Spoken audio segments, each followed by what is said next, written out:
Clive, hello. How you doing? Hi, Owen and Keir. Rickman, that Keir's over there. You've missed. You've got the wrong cat. Oh, that's Rickman. I'm Yeah, sorry, he's on Keir still. he's all over the place. Oh, there we go.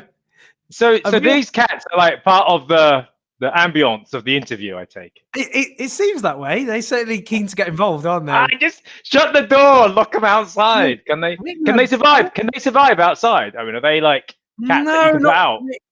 I mean, okay, look, this is the most champagne socialist thing, obviously, I've got to say, but they are Burmese cats. And the reason we got Burmese cats is because they're like dogs. Right. Yeah, they are. I've met them. Yeah, you have met them. But they can't be. You can't let them outside because they have no survival skills. One's called Rickman after Alan Rickman, obviously. The other is after Keir Hardy. But people keep going, "Have you named your cat after Keir Starmer?" They're named after the same guy, the founder of the Labour Party. Do your history, people. Anyway, Clive, you sound like Rick Mail when you went from for a little while. I'll tell you that. I like Rick Mail. Iconic. Clive, how's 2020 going then? It's a bit of a SHIT show, really, isn't it? To be honest, can I say that on your program? I'm not sure what the demographic is. I don't think YouTube. It does penalise excessive swearing, but I don't think. Yeah, it's a shit show, basically. Oh, all right, easy. Yeah. Yeah. Okay. Where do we begin? Okay, let's talk about one aspect of the SHIT SHOW situation. A year ago, Jeremy Corbyn was standing to be Labour Prime Minister. He's not actually a Labour MP anymore. So, what's your take on how we got here and how we get out of that? So, what happened to the warm up question? I think it's a good one. It is a good one. It's just straight in. That's what I like about you. Straight in like Flint. It's good. What do I think about what the situation he finds himself in? I think it's rotten, if I'm honest. Absolutely rotten. Look, I'll be really honest with you, and I've in life very often things are not black and white. We like to think they are. We like to think the good guys are in white and the bad guys are in black. But the reality is, it's shades of grey. And so I found myself in a situation where I was angry with Jeremy on the day of the EHRC report. Because I thought that was an opportunity to begin to put this behind us, to acknowledge institutional racism as a fact inside the Labour Party, and to then make the event when you're reaching out to a big part of the Jewish community. I accept not everyone, but a big part of the Jewish community, to say to them, we're trying to get our house in order. We're trying to acknowledge the fact that we have structural racism, including anti-Semitism in our party, which is what the HRC report was about. This is your day, your week to try to make a beginning of rebuilding those bridges. And I think Jeremy's statement was at best a hostage to fortune, and that's being generous. And it blew open the whole thing, and it made it about Jeremy, which I don't think anyone, including Jeremy, expected or wanted, but that was the result of what was said. And we now find ourselves in a situation where we have a party and a leader which has talked about zero tolerance. And I've been really clear. I don't think in a tolerant party there is any place for zero tolerance. Zero tolerance gives you no leeway. There's no scope for people to learn. Look, I don't want to see racists in our party. You might have gathered that. But at the same time, I don't want to create a culture and environment where people don't feel that they can explore and speak freely without fear of being thrown out of the party. And look, clearly, people who want to go about and overtly be racist or anti-Semitic, then there's no place for them, and the disciplinary process will deal with them. But there are people who want to explore the issue of Israel-Palestine, will make mistakes on things, and they should be educated. So there should be a real program of education in the party to explain to people what actual structural racism is and why some things are deemed as anti-Semitic or racist. And that isn't present at the moment. So, what zero tolerance does, it takes all of that out, takes all of that choice away, all that political choice away, and ability to be able to show nuance, and it becomes a black and white issue. And hence Keir suspending Jeremy from the party. Then You know, whether I think that was right or wrong, the reality is Jeremy had his disciplinary, came back. Well, you know, they said what he said was out of order, but you can come back into the party given that you do certain things. And now it feels with the whip being taken away from him inside the Parliamentary Labour Party, he's at a double jeopardy. And whatever the intentions or the stated intentions of the leadership are, the optics of this look really bad. You can say, I'm not going after Jeremy Corbyn, but that's what it looks like. Now, look, I personally feel that Jeremy needs to say something about this. He has made a statement. Do I think it went far enough? Well, look, he needs to sort that out with Keir Starmer and the chief whip, because from my position, I just feel that we have far bigger things to be dealing with when you look at the state of this government. You know, tomorrow, I mean, 20 to 50, 50 people are going to be deported to Jamaica off the back of the HRC investigation into Windrush. You know, there's so much that we should be doing, focusing on, and yet we're being, torn to navel gaze inwardly. And I just don't think that's the right place for us to be. So I want to resolve this. I want Jeremy Corbyn to be able to be a Labour MP with some dignity, and I'd like us to be able to reach out to the Jewish community. There needs to be some middle ground, and there are going to be extremes on both sides, and they just need to be told to go get back in their boxes. Let's try and get Jeremy back in the party, and let's try to hold this government to account. I think that's where the vast majority of people are, and yet it seems all we do is seem to be escalating this, and I don't think that's where the vast majority of members or the public who want to see an effective opposition want to see. I mean, I think what you said, I think, is where a lot of, as you said, a lot of Labour members are at. I mean, what do you think, though, about, I mean, just from the point of democracy, I suppose, the fact that the General Secretary, David Evans, has told parties they can't discuss his suspension, that they're ruled out of order. I mean, what do you think? You know what? I'm one of those people who, if someone tells me not to do something, come an awkward so-and-so, like many people in this country, in this party, if you're told not to do something in terms of discuss something, debate something, you got to ask why. That's not in our, it's not in our party. It shouldn't be in our party political culture to kind of dictate what people can think or talk about or say. And so, look, I understand the issue here. I do understand it's a difficult situation, but to put down a blanket ban on people showing political solidarity with someone for whatever reason they think shouldn't be in this situation, it doesn't feel like a very liberal, tolerant thing to do, and it feels like a diktat. And I can see why that gets people's backs up, because it gets mine up. Either we believe in our membership and the democratic abilities of our party and the political systems that we operate, the rule books that we use to have these debates and discussions in our parties, and we have, we're grown-ups. We should be able to discuss and debate this issue. Now, I understand if there's a disciplinary issue, sometimes you say, well, look, this is a disciplinary issue, we don't discuss it. But there are wider political implications here. And it feels to me that when you turn around to a political organization whose bread and butter is discussing political issues and tell it that you can't discuss that, that's a bit of a red rag to a bull, in my opinion. And I can understand why people are becoming agitated at not being able to speak up on this. I mean, so we've spoken about anti-Semitism. Let's broaden that out. And I say that because I know people rightly get angry when people go anti-racism, talk about anti-Semitism, then start talking about other forms of racism. But we've spoken about anti-racism in its own right, in its own terms, and you very eloquently said that. As well as anti-Semitism, a recent report came out from the Labour Muslim Network, which was pretty grim in terms of how Muslim Labour members feel about the extent of Islamophobia in the party and the way it's not dealt with. And I'm also interested, as a Black Labour MP, about anti-Black racism within the Labour Party. I mean, the recent leaked report, which had some gruesome messages from Labour Party staff about Black politicians, including yourself. I mean, what do you think about, Islamophobia, that report, but also your own lived experiences as a Black Labour MP? So I've been quite clear about this. I get quite irate about members of the party and the PLP who sit and have spoken for the last 5 years about the once proud history of the Labour Party as an anti-racist organisation and political party is rubbish. And it's rubbish because structural racism is a factor.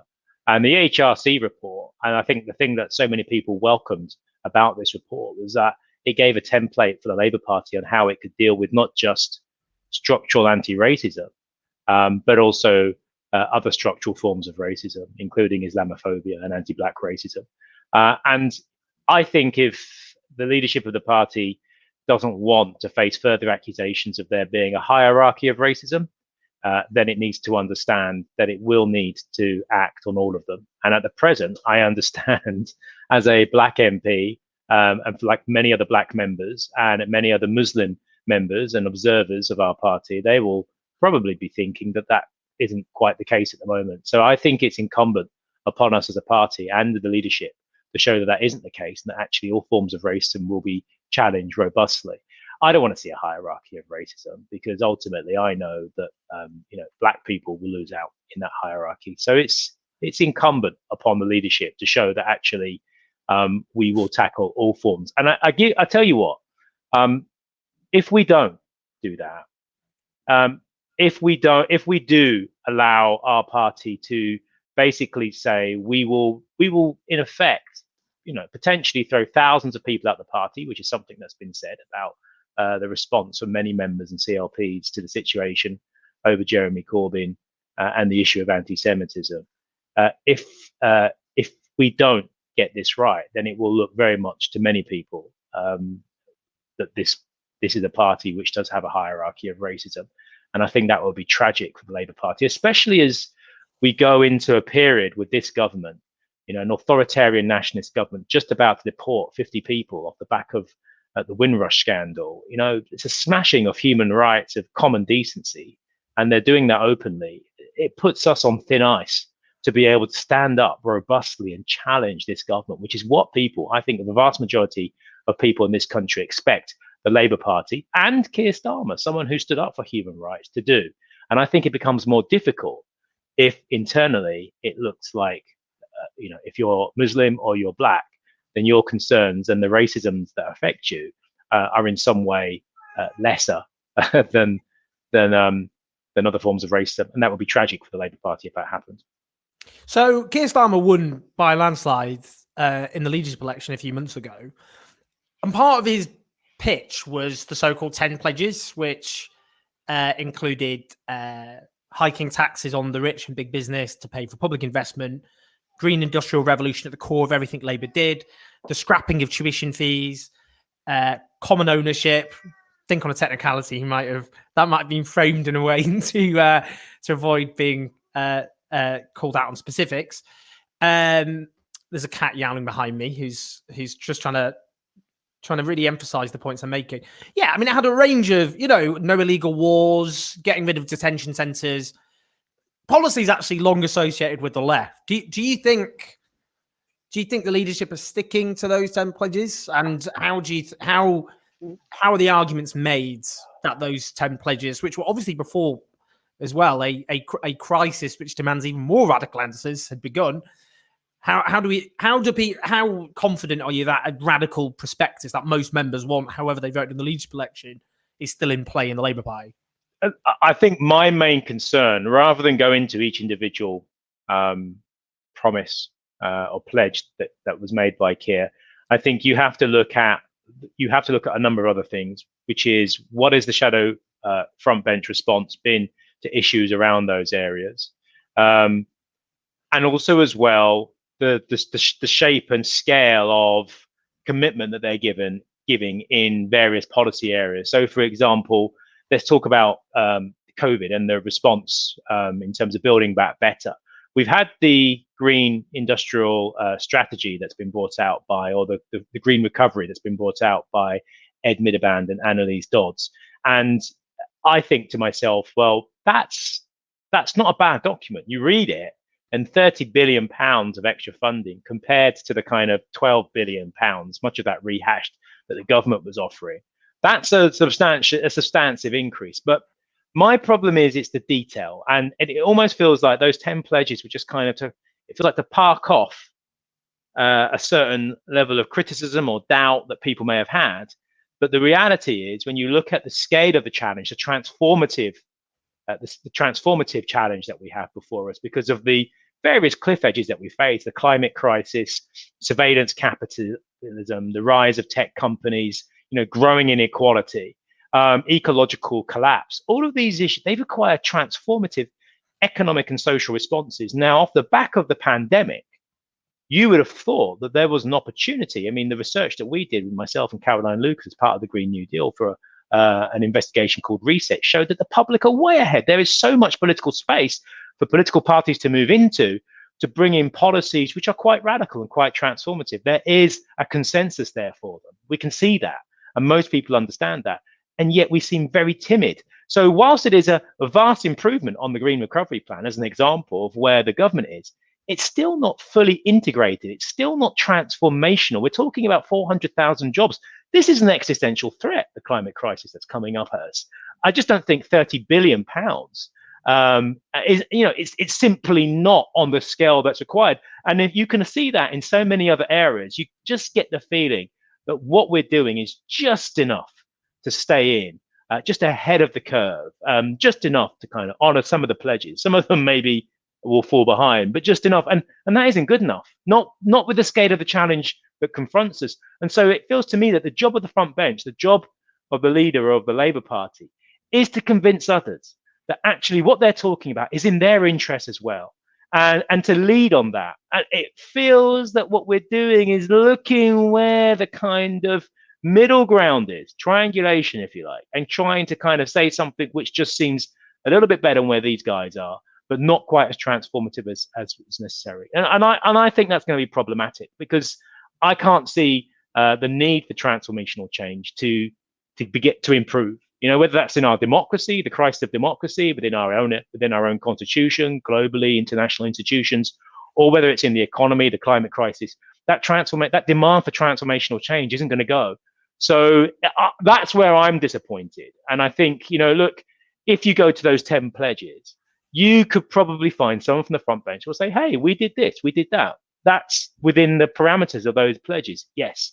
I think they should be seen as a guidance. And I think actually, as we go further and further, we'll begin to see more of a shape take more of a shape and a form take place as to where the front bench is going to be. I think they're going to need to be constantly pushed. That's the part of the left that I'm trying to inhabit, which is trying to pull, if you want, Keir and the front bench into that position rather than kind of hit them with a stick and beat them, although there are some people that think that's the right way forward. But that's the position that I find myself. I'm not going to become an apologist for useless policies or policies which don't go far enough, but I will constantly try to encourage them to do better, to think bigger, to be more transformative. So yeah, I'd say the jury's out at the moment. I understand some people are saying that, well, you're hedging your bets there, but look, the Labour Party is the main vehicle for transformative change in this country in 2024, and that's just we need a Labour government or a Labour-led government in 2024. If that's the case, then what's the point of leaving? What's the point of just hitting the front bench with a stick? I still feel that you need to engage with them and to push them and to cajole them and to move them into that place. That's where I am. And, if that changes in a year or two's time where I just give up, then you'll be the first to know, Owen. But at the moment, it's about trying to make sure they understand that actually there is no route to power, no route to meaningful power in 2024 unless you're going to have those transformative policies. And at present, they're falling short. I mean, before I ask you some policy stuff and also about electoral reform, which I know you're passionate about, what I'm picking up from some, without getting to intra-Labour Party stuff, beef, which we're all trapped in for the rest of our lives, it sometimes feel, but I'm getting off from some of the grassroots that they feel that there isn't leadership being offered collectively by the left MPs. The Socialist Campaign Group, for those who don't know what it is, it's a kind of caucus of the left, of a big chunk of the left wing Labour MPs, and people feel it's quite fragmented, that there isn't a kind of coherent leadership being offered to the grassroots, which is saying, here are the big issues that we want to pressure the leadership on. Here are the big issues we want to put on the agenda. So come and support us in doing that. It feels like everyone's doing their own thing. And I think that's leaving a lot of the grassroots feeling a bit lost, feeling directionless. You can see it on Twitter. Look, people have gone through the trauma of the general election, the trauma of the leadership election, and then the trauma of the world falling apart. Yeah. And, we haven't been able to obviously meet up and go through some of those traumas. And I think the online space isn't healthy. But what would maybe make it better is if left MPs together came up with a strategy and direction, and it just doesn't seem to be there. That's what people think anyway. Well, I mean, I think there's a couple of things in there to unpack. First of all, the left, like the Labour Party, is a broad beast, and there are differences of opinion on the right way forward now. There are some people who want to focus on a very specific set of internal issues because they believe, on a point of principle, that this has to be fought out to the bitter end. And there are others who have one foot in there and maybe one foot in looking further afield. I personally think that one of the problems that we have on the left is a culture of acknowledging our differences, but yet also working out what it is that unites us, what we agree on, and working on those together. And I think it's perfectly acceptable. We have been, the last 5 years, we had almost a kind of hegemonic left under the leadership of Jeremy Corbyn and John McDonnell, which brought together a vast swathe of from the soft left all the way through to the heart, to what you would call the left, or the hard left of the party, or the orthodox left of the party. And that grouping now, outside of Corbyn's leadership and losing the leadership election to Keir, means that it's fragmenting, but it doesn't have to fragment and dissipate and go in every direction. And it doesn't have to come under the leadership of one individual or a collective of the campaign group. What you can see is, what you need to see is that people can lead themselves. People can find their own inspiration, their own issues, work with others, but also acknowledge that there are going to be different people that are going to lead on different things. And ultimately, I think it's about understanding we can bring that together as a collective. Now, some people are, some people just want some kind of monolithic left that comes under a big, but if you understand the nature of politics, the nature of the left, people have different political priorities. People have differences of opinion on how you get from A to B, on what B even looks like. So it's about, acknowledging, can we agree on A? And can we agree on this bit? Can we agree on, yes, we can. Well, that's brilliant. We can do this together. I don't agree with you on this. Well, that's fine. Will you find someone else that agrees with you on that? And that's a culture that we don't have, because what we end up doing is denouncing people who don't agree with every single bit of our agenda, our political agenda, or analysis. And that's wrong, because ultimately we end up turning on each other. So I personally think I don't have an issue with the fact that the left is fragmenting. In fact, it was almost inevitable after we lost the leadership. And I think you just have to embrace that, but find a culture, which is what the Love Socialism launch was about, which is about saying we're not a new faction, we're just a different culture, a different way of doing things. There are people in Love Socialism who, on some things, I fundamentally disagree with, but on others, I fundamentally agree with. So I work with them where I can on those issues that matter, and I can work with them on matters that we disagree with respectfully, and we do our own thing, and we say our own thing, and we organize in our own way.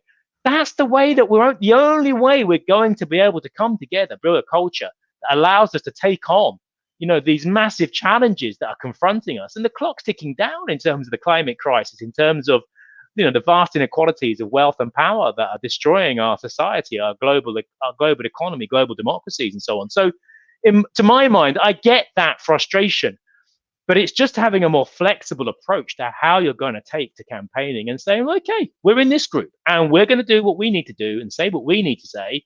And we'll work with others that agree with us on this, and others that don't, well, fine, you do your thing. But I'm not going to get caught up in this whole, there's plenty of leadership, but people need to look to themselves for leadership and then to work with others. Leaders would arise, people will show leadership. I just don't think we should obsess about having this monolithic structure, which is the left.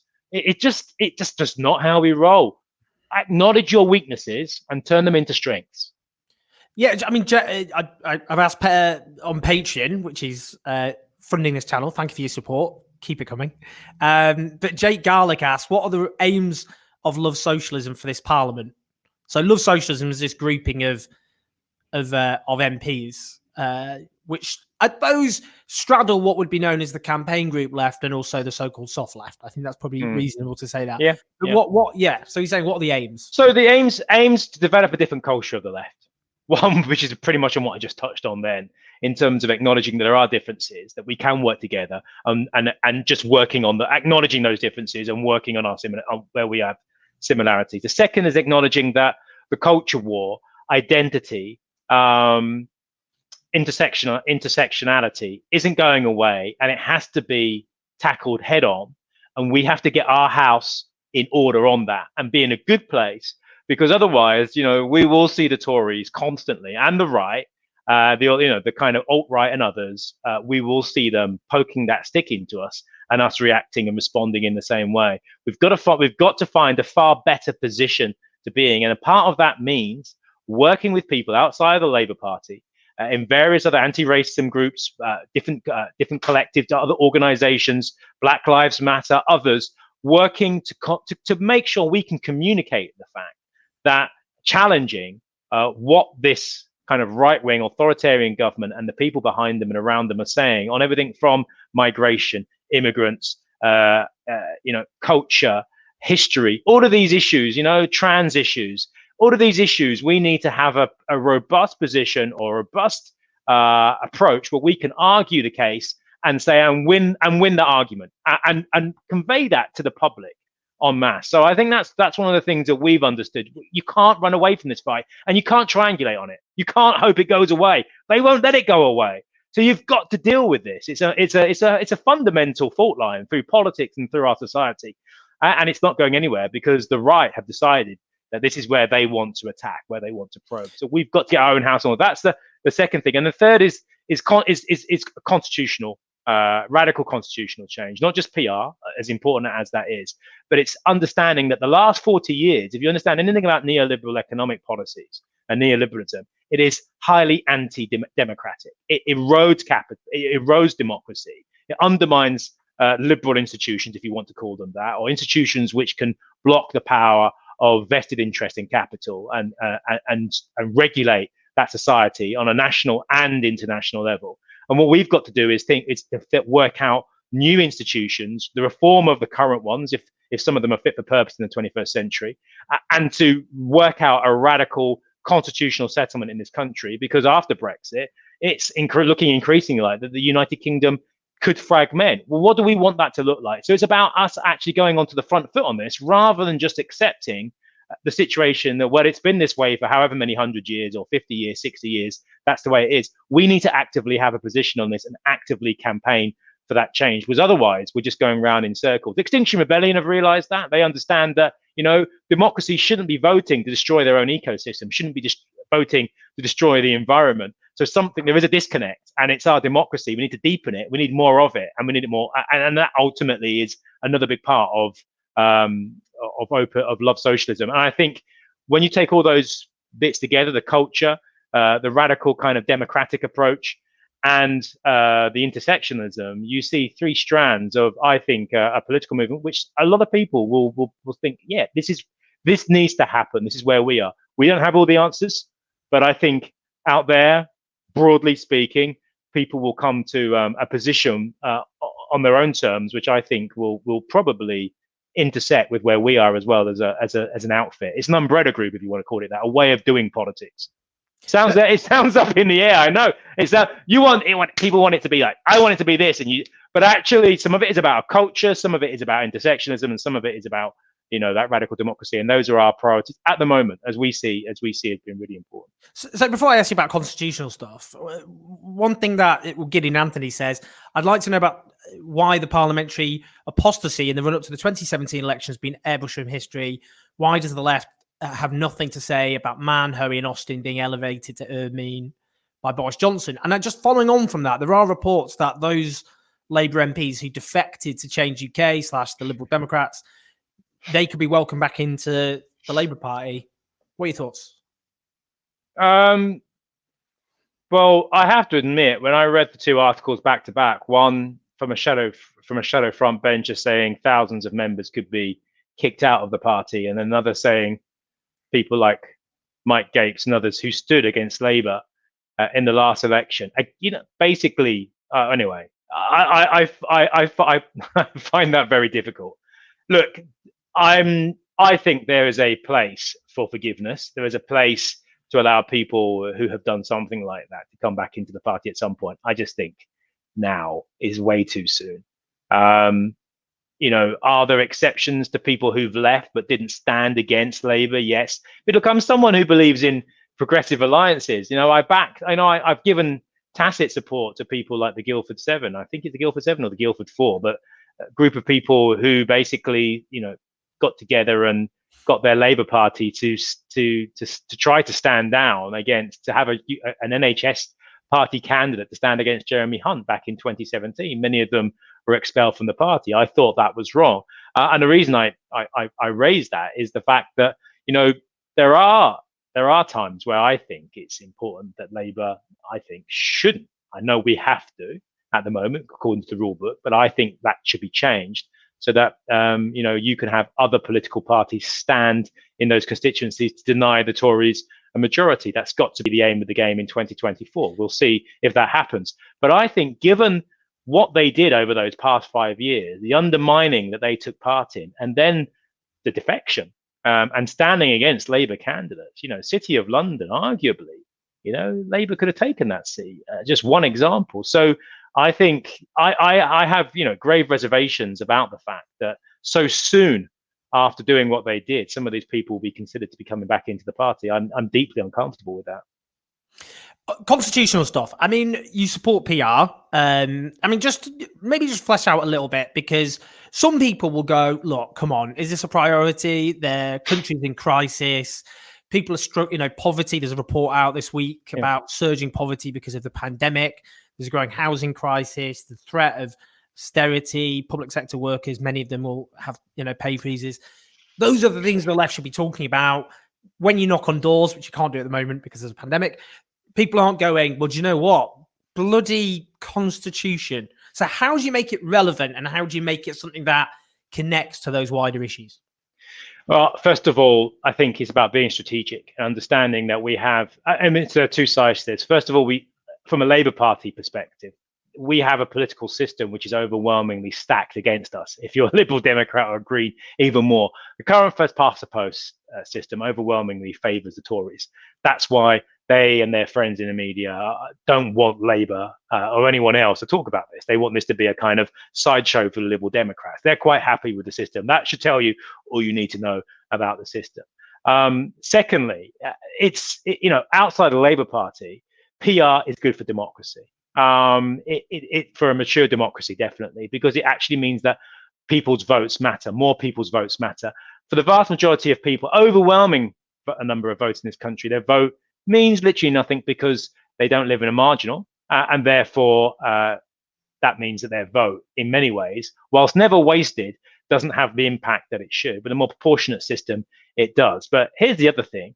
It develops a culture which is collaborative, which I think will benefit parties of the left and the centre in a way which we don't have in this country. In my own city of Norwich, the Tories regularly come second place to Labour, and yet they don't have one single councillor to represent them. Those voters, 30,000 odd voters, don't have one single councillor, Tory councillor, to vote them on the city council. And what happens is you get Labour and the Greens bickering with each other over either personality or quite minor issues, in my opinion.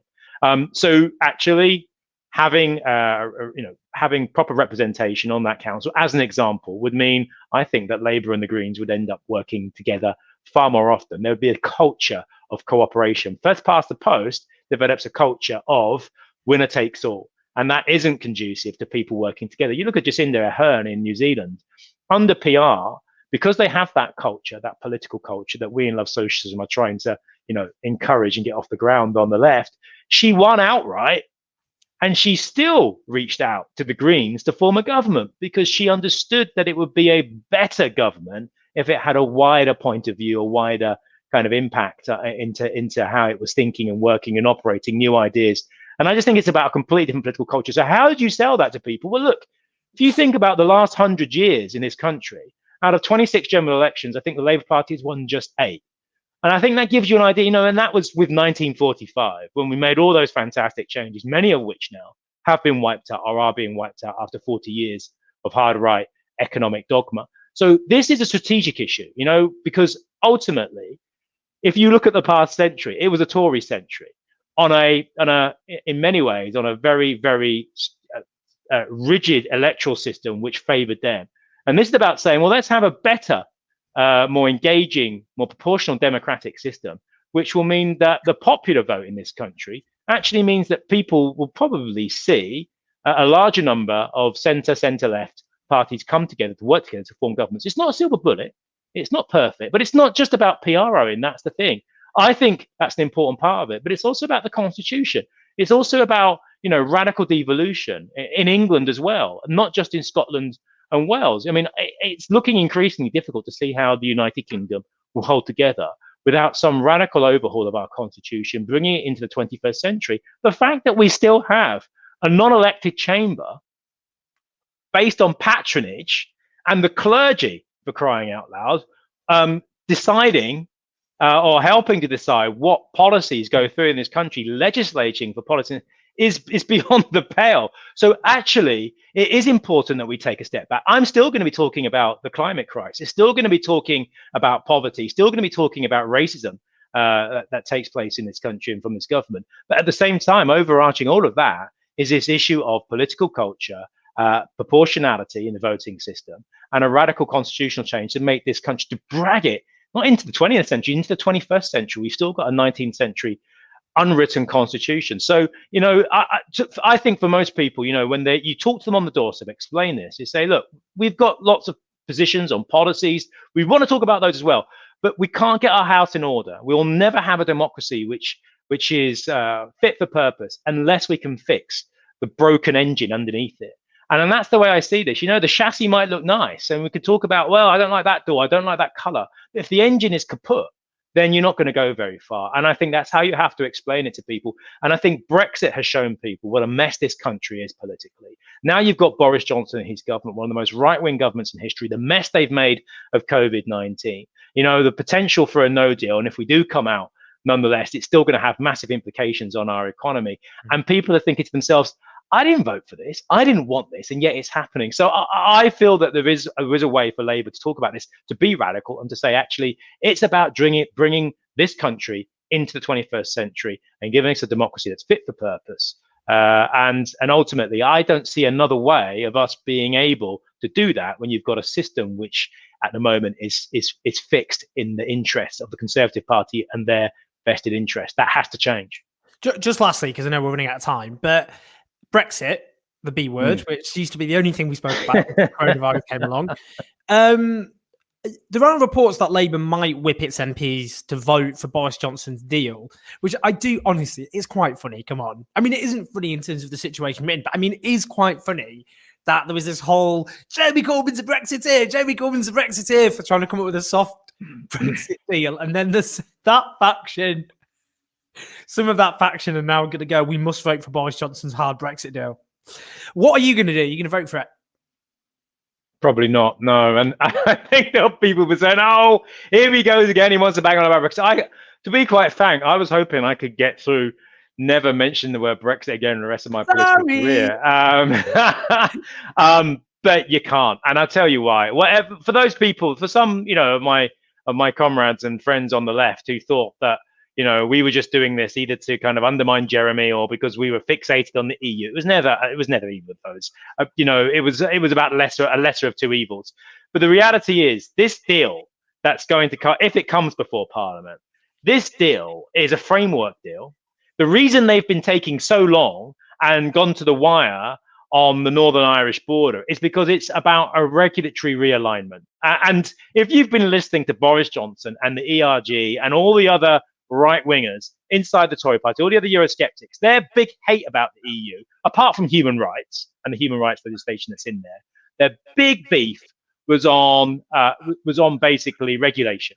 And the reason Johnson and that have gone to the wire is because this deal, this framework deal, so it's only kind of a patchwork of bits, gives you an idea of where it's going. This framework deal will lock us into a regulatory environment or a regulatory ability for government ministers to then be able to make deals with the rest of the world, including the United States, and have some kind of trading relationship with Europe. And the problem is that they are all about deregulation. They're all about undermining environmental protections, all about undermining worker protections, consumer protections.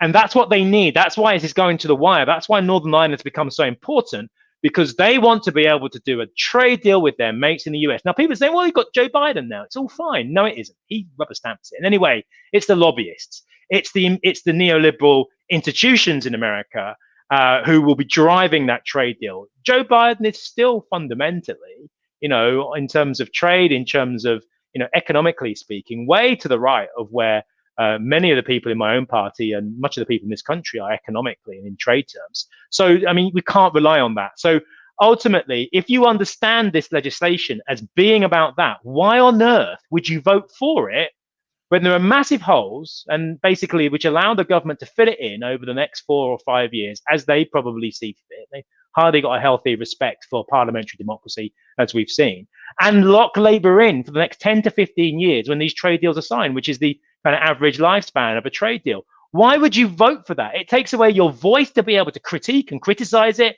And all the Tories turn around to you and say is, you voted for this. So from my perspective, if I'm being consistent, I can't see myself voting for this. I'm either going to have to kind of take a principled abstention, which I don't really want to do, or vote against it. Now, I understand people say, you vote against it, you are, potentially inviting in no deal. Well, that's not going to happen. And that's a position that I may be able to take and know that it won't happen. But, for the Labour Party, I'm hoping we can come to our senses on this and at least abstain. At least say, listen, we understand you've got the numbers, you can get this through, you own it. You put it through, we'll abstain and we'll critique, but you own this. Labour Party doesn't want to touch this, in my opinion, because ultimately what you're voting for is something which goes against everything most of us in this party believe is the right way to address trade issues, the environment, workers' rights, and all the other things that regulation can bring in a civilized democracy and economy. So, I know the last thing people want to kind of be brought back up again, but it's really important because this is going to last, the implications of this will last for 10 or 15 years. You'd like to think there'll be another Labour government in that time. Our hands will be tied by many of the changes that are made, many of the deals that are struck with those countries. So it's about taking a pragmatic stand and saying, you know what, you own this. We're going to sit back and we're going to criticize it. We don't want no deal, but this is the deal that you've cooked up. You own it, Boris Johnson. And that's pretty much where I sit at the moment.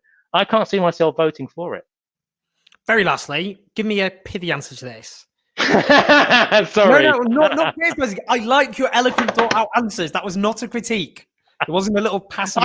You ask my wife, I bang on. She falls asleep when I'm talking. Yeah, well, I mean, yeah, you do sometimes. But so do I. That's fine. It's something we have in common.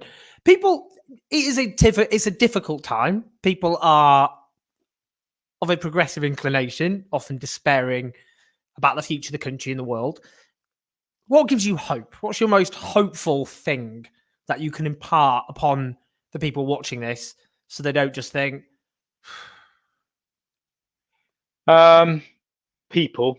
I've just started to read, and I finished the BBC miniseries, The Wretched, or Les Miserables. People. That's the thing that comes out of this for me. The ability for people to rise to a challenge, to do what's right, to do what's necessary, to sacrifice themselves, quite frankly.